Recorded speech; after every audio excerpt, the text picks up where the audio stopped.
passengers on my flight to Kabul were returning emigres and refugees. But I was coming to see the green fields below, fields full of poppies.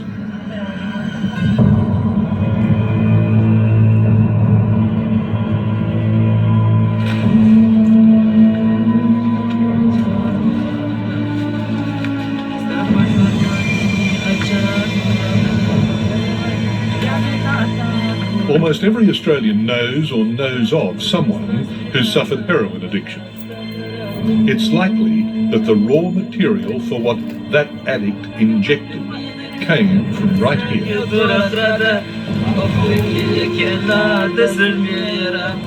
What's astonishing is that it's so open. It's illegal, of course, but apparently everybody's into it. There's no embarrassment, no shame, but then if you were dirt poor, would you be doing the same?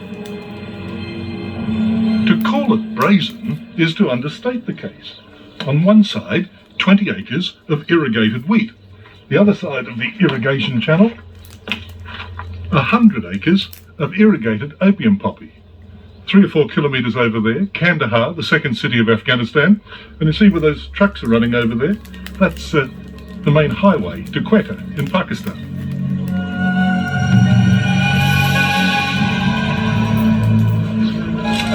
In some countries you'd hang for possessing an ounce of this stuff, but in a country occupied by 20,000 foreign troops, it's being collected by the bucketful a few kilometres from the front gate of the second largest American base in the country. What other words besides bizarre and farcical would describe the circumstance that exists just 1 or 2 kilometres from where we are now? Yeah, it's I'm speechless about what I see in Afghanistan. Hashmatullah Moshli is an Afghan-born Australian, now back home working for Al Jazeera, the Arab TV news channel.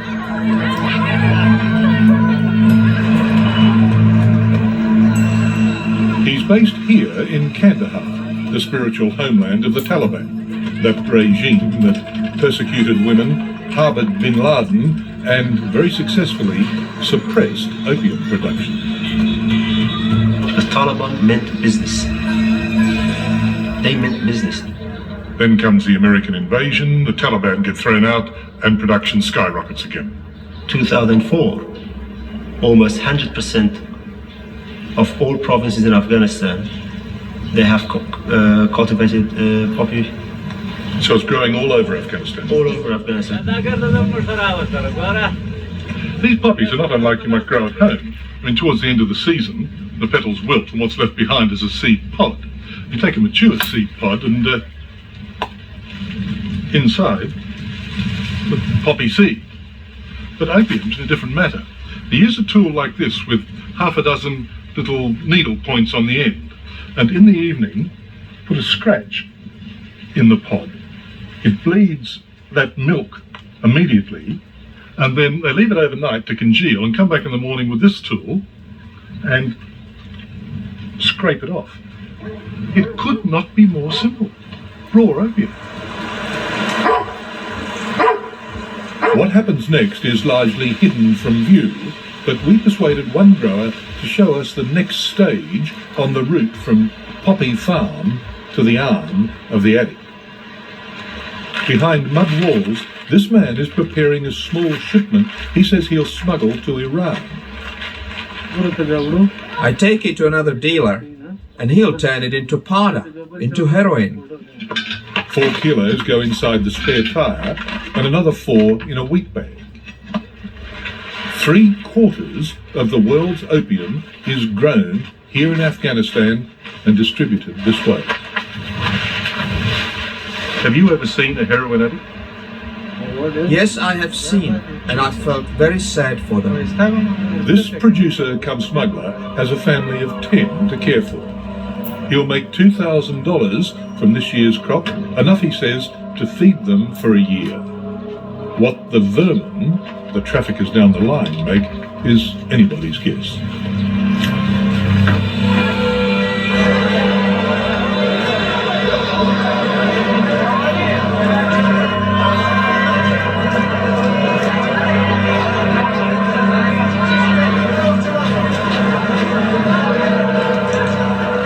Some of the traders here in Kabul's money market are quite wealthy men. This is a very, very busy place because much of the economic activity of this country is carried out in cash. And that's because much of it is illegal. And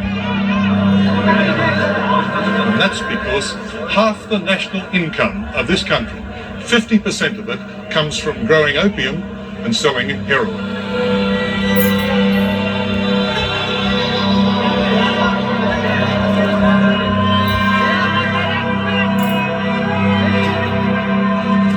Wheat sells for 20 cents per kilogram, and opium poppy sells for 250 to 350 US dollars per kilogram. So what would you grow if you were in their position? The opium trade has the 11,000 American forces here in a terrible bind. Tonight these troops are to set up some VCPs, vehicle checkpoints. They're to look for weapons, but their orders are, if they chance upon opium, they're simply to confiscate it. David Sedney is the Deputy American Ambassador in Afghanistan. I just couldn't believe my eyes down in Kandahar with the convoys of American soldiers going down the highway. Poppies on both sides. I bet they Understand your sense of irony about it, but our troops are here for one reason, which is to defeat the terrorists, to defeat the Taliban and the Al Qaeda. If they were to jump out and start pulling up the poppy, the farmers would just replant it, and they would probably replant even more. The Afghans are doing what the Americans don't.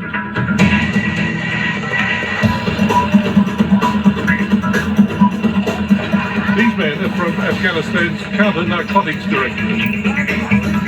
Their job is to eliminate the poppy crop. But as you're about to see, eliminate in this part of the world has a very special, even a unique meaning.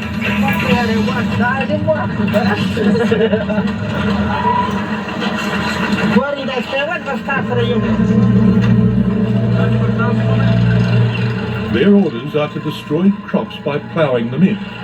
Well, some of them at least. The tractors here are flattening part of an enormous crop, and it looks mightily impressive. But in reality, after ploughing in just a fraction of each farmer's field, they were on their way.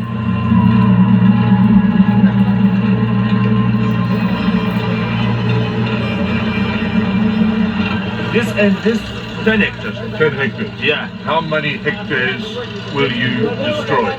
5 hectares. 5. Yes, And you will leave him 5 for his family. yes, yes.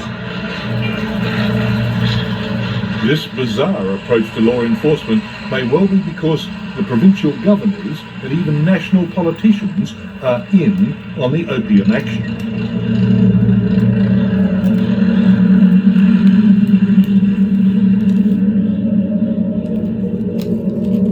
It's top-level corruption that even the foreign minister, Dr. Abdullah, can't ignore. So 34 provinces in Afghanistan, each one has a governor. How many of those governors are involved in poppy production themselves? I would be categoric in denying the fact. It is possible that authorities, government authorities, are involved. It is a very profitable business, but it has to be dealt with. If opium production was stamped out, what semblance of an economy there is here would simply evaporate.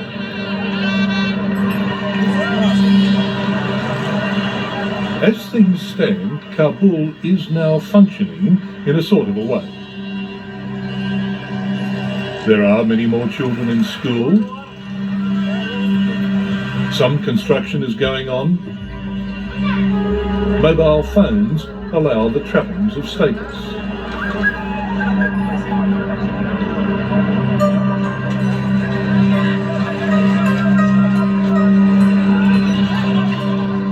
But outside the capital, the writ of the warlord still runs, just as it did in the days of the Taliban.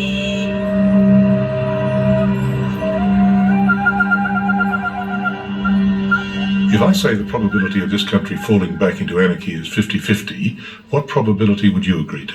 The probability is much less than 50, but Significant probability there. but I think it means my answer. It means that we don't have a time to rest.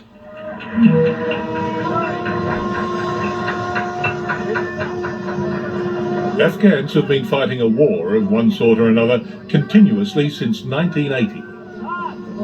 They've fought the Russians, they've fought amongst themselves, and for the moment they're fighting with the Americans. But the current crop of Afghan soldiers seems well short of battle ready. The fact is that without American troops on the ground here, Afghanistan would revert to chaos and the Taliban would be back in moments. The soldiers on the vehicle checkpoints are keenly aware of the danger they face.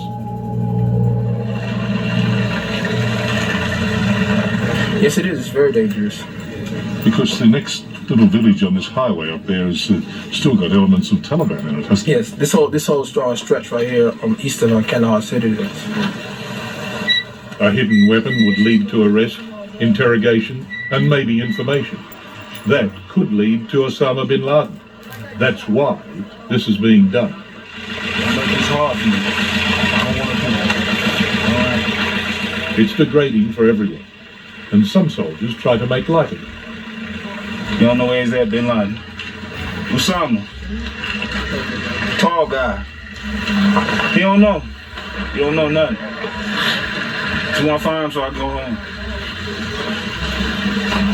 Almost 2.5 years since the invasion, sir. How much longer before an American can come here, stand tall, and say, mission accomplished? The mission here in Afghanistan is not one where there's an end date, it's an end state. But overall, Afghanistan is succeeding. We're investing in success here, not just the United States, but the rest of the international community.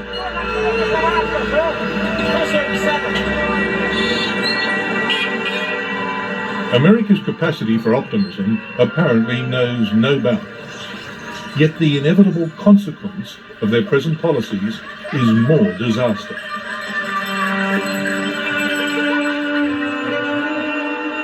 And if you doubt that conclusion, then look into the eyes of the next addict you see on the streets of Australia.